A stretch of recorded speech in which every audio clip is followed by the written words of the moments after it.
Hello students, welcome to the lecture series of constitution of India. आज का जो हमारा लेक्चर रहेगा उसमें जो हम टॉपिक कवर करेंगे वो रहेगा हमारा directive principles of state policy.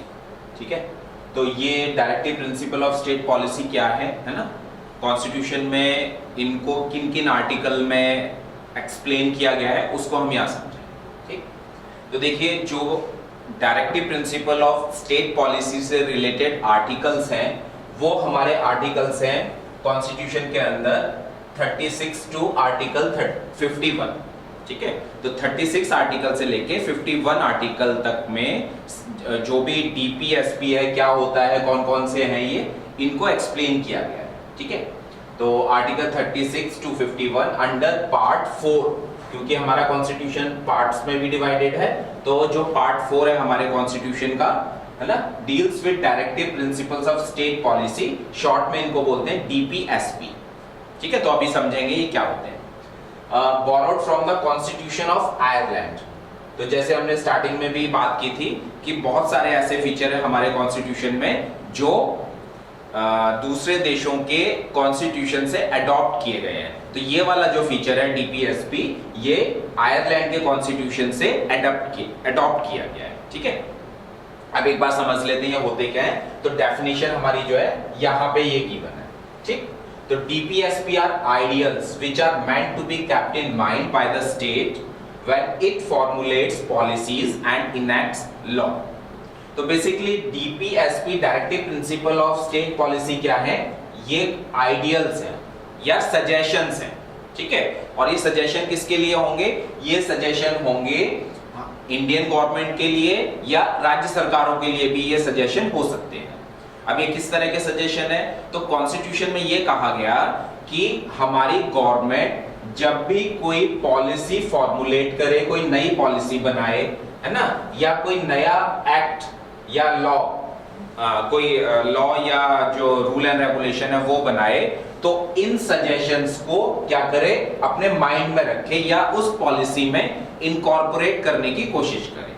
ठीक है, एक बार और समझ लेते हैं। डीपीएसपी बेसिकली क्या है, सजेशंस है गवर्नमेंट के लिए। और किस तरह के सजेशन है, ये कहा गया कि गवर्नमेंट जब भी कोई नया रूल एंड रेगुलेशन बनाए, कोई नया कानून बनाए या लोगों के वेलफेयर के लिए कोई पॉलिसी बनाए, तो इन सजेशंस को उन पॉलिसी में इनकॉर्पोरेट करने की कोशिश करें। ठीक है, तो ये क्या है, बेसिकली सजेशंस है। They are non justiciable. अब ये जो डीपीएसपी है नॉन जस्टिशिएबल है। नॉन जस्टिशिएबल का क्या मतलब होता है, ये मैंने आपको पहले भी बताया था। इसका मतलब ये हुआ कि these ideals are not legally enforceable by the courts for their violation. अगर इन डीपीएसपी का वायलेशन होता है तो उनके अगेंस्ट हम कोर्ट में शिकायत नहीं कर सकते।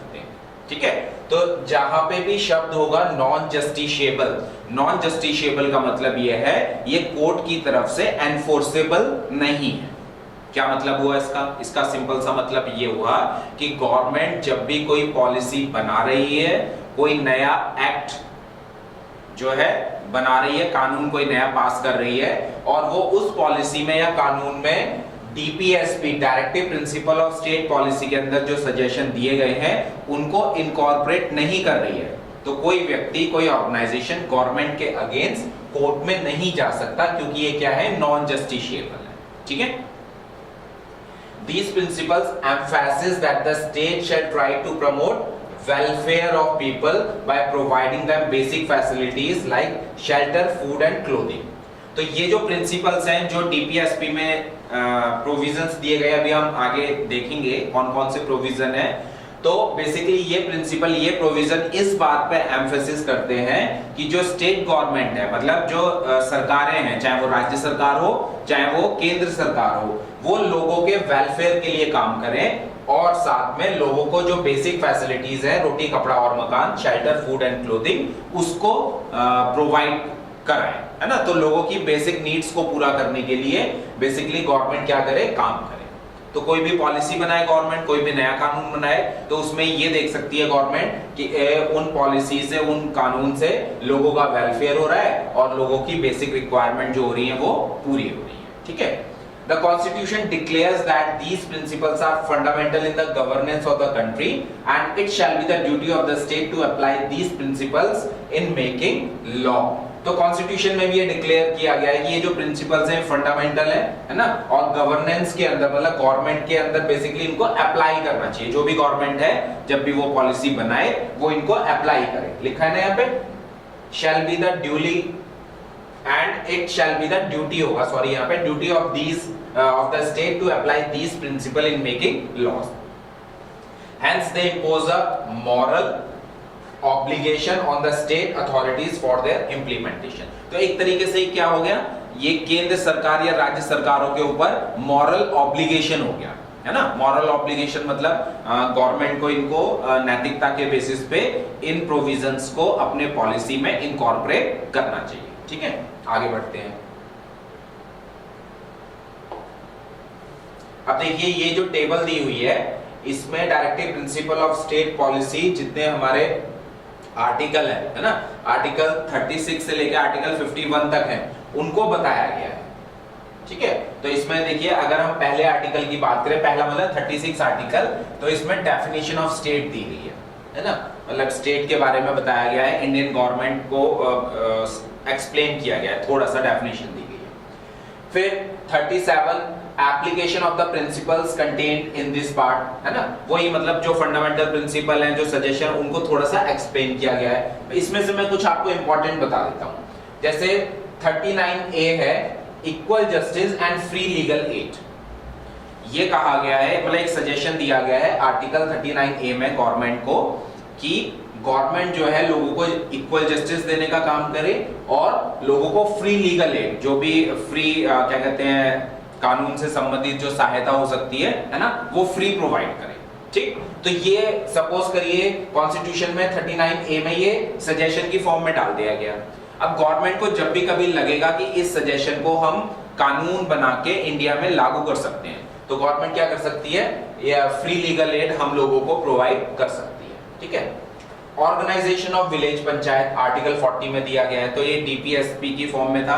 जब कॉन्स्टिट्यूशन हमारा लागू हुआ था 1950 में, तब हमारे देश में विलेज पंचायत का कॉन्सेप्ट नहीं था, लेकिन विलेज पंचायत को एक तरीके से सजेशन की फॉर्म में डाल दिया गया और बाद में गवर्नमेंट ने क्या किया, उस पर रूल एंड रेगुलेशन बना के गांव-गांव में क्या है जो विलेज पंचायत होती है उनको एस्टैब्लिश किया। ठीक है, right to work, to education, to public assistant in certain cases. ठीक है, ये भी बेसिकली क्या है, आर्टिकल 41 में एक सजेशन दिया गया कि लोगों के पास राइट टू वर्क होना चाहिए। ठीक है, काम करने का अधिकार होना चाहिए, एजुकेशन का अधिकार होना चाहिए, तो गवर्नमेंट ने जो है वो आगे चल के कानून बनाए हैं इस तरह के।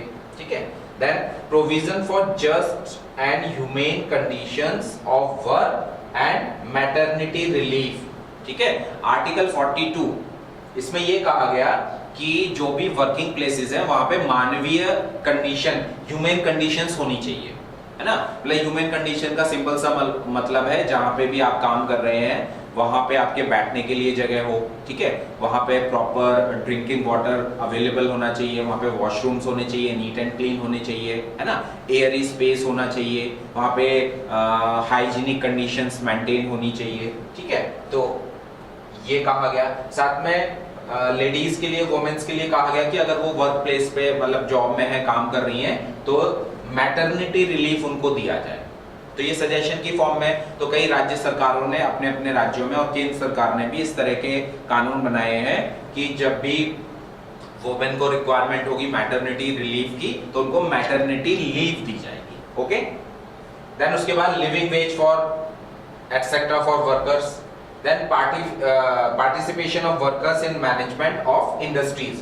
आर्टिकल 43A में ये कहा गया कि जो इंडस्ट्रीज के अंदर मैनेजमेंट होता है ना, जो इंडस्ट्री को मैनेज कर रहे हैं उसमें वर्कर्स का भी पार्टिसिपेशन होना चाहिए।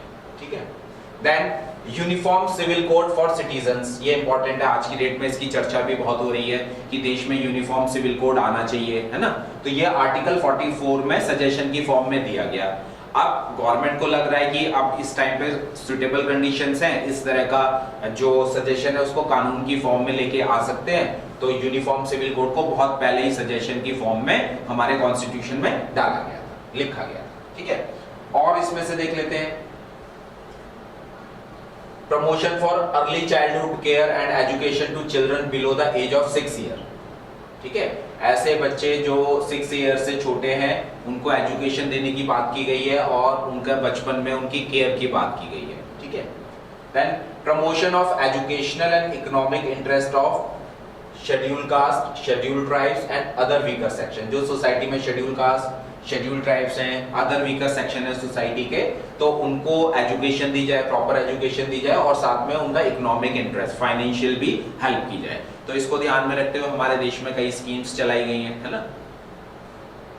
Then organisation of agriculture and animal husbandry, agriculture से रिलेटेड है कि एग्रीकल्चर सेक्टर को ऑर्गेनाइज किया जाए और एनिमल हस्बेंड्री में रिसर्च एंड डेवलपमेंट की बात की गई, ऐसा बोल सकते हैं।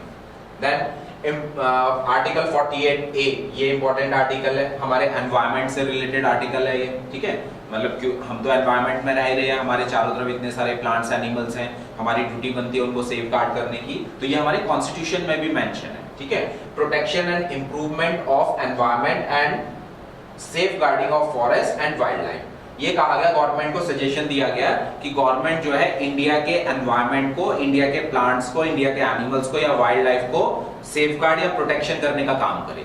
तो इस आर्टिकल जो ये 48 है सजेशन की फॉर्म में डाला गया था, इसका इस्तेमाल करते हुए हमारी इंडियन गवर्नमेंट ने अभी तक बहुत सारे ऐसे कानून बनाए हैं जो हमारी बायोडायवर्सिटी को प्रोटेक्ट करते हैं। और ये लगभग जो कानून है एनवायरनमेंट से रिलेटेड, ये लगभग 200 से भी ज्यादा कानून है जो सिर्फ किसी न किसी रूप में हमारे किसी प्लांट्स, किसी एनिमल, हमारे एनवायरनमेंट, हमारी वाइल्ड लाइफ, वाटर, एयर, है ना, इन सब चीजों को क्या कर रहे हैं, सेफगार्ड, कंजर्व या प्रोटेक्ट करने का काम कर रहे हैं। ठीक है, देन इसमें और 2-3 है, जैसे आर्टिकल 49 है आपका protection of monuments and places and objects of national importance. जो हमारे हिस्टोरिकल मॉन्यूमेंट्स हैं, जो हमारे नेशनल इंपॉर्टेंस से रिलेटेड बिल्डिंग्स हैं, उनका प्रोटेक्शन गवर्नमेंट करे। ठीक है, then separation of judiciary from executive. हालांकि वैसे जुडिशरी जो है वो इंडिपेंडेंट है, लेकिन कहीं ना कहीं एग्जीक्यूटिव के साथ उनका क्लोजन होता रहता है ना, टकराव होता रहता है। तो ये कहा गया है कि हमारी जुडिशरी को अलग रखा जाए। तो जुडिशरी अगर हम वैसे भी देखें तो इसी सजेशन को मानते हुए हमारे देश में जो न्यायपालिका है, जुडिशरी है, वो गवर्नमेंट से अलग है, मतलब वो इंडिपेंडेंटली क्या है, वर्क करती है ना। और आर्टिकल 51 है promotion of international peace and security. हमारी इंडियन गवर्नमेंट को इंटरनेशनल पीस के लिए भी क्या करना चाहिए, काम करना चाहिए या कोई पॉलिसी बनानी चाहिए। ठीक है, तो डीपीएसपी बेसिकली क्या है, ये कुछ सजेशंस हैं। इन सजेशन को मानते हुए गवर्नमेंट जब भी पॉलिसी बनाए तो इनको ध्यान में रखे और ये कोशिश करे क्या इनमें से जो जिसमें अभी तक कानून नहीं बना है ना, या कोई चीज एस्टैब्लिश नहीं हुई है, तो गवर्नमेंट चाहे, क्योंकि ये सजेशन की फॉर्म में है, तो इनको इनको जो है लॉ की फॉर्म में लेके आ सकती है, कानून की फॉर्म में लेके आ सकती है। तो आज के लेक्चर में इतना ही, थैंक यू।